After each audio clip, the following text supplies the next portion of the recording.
what we're going to do now is bench test it by starting up the engine, which will run the transmission, and then we'll be able to flip the switch and see if it engages and causing the transmission to spin faster.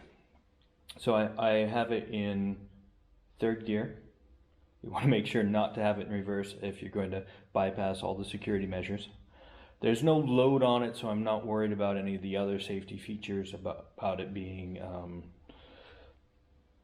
over torqued. So that's good. When I start it up, I don't have water in the engine, so we're not going to run it long, just enough to do a test.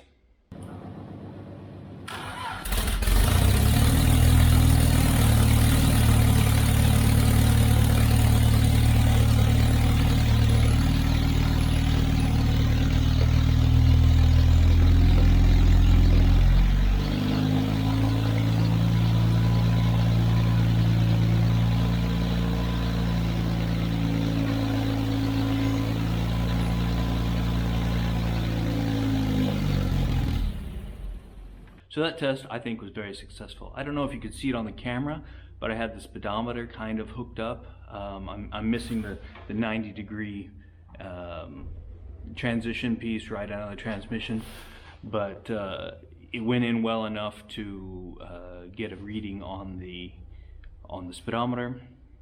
It showed that when I engaged the overdrive at the same RPM, that the speed increased. So that means it's working, which is fantastic.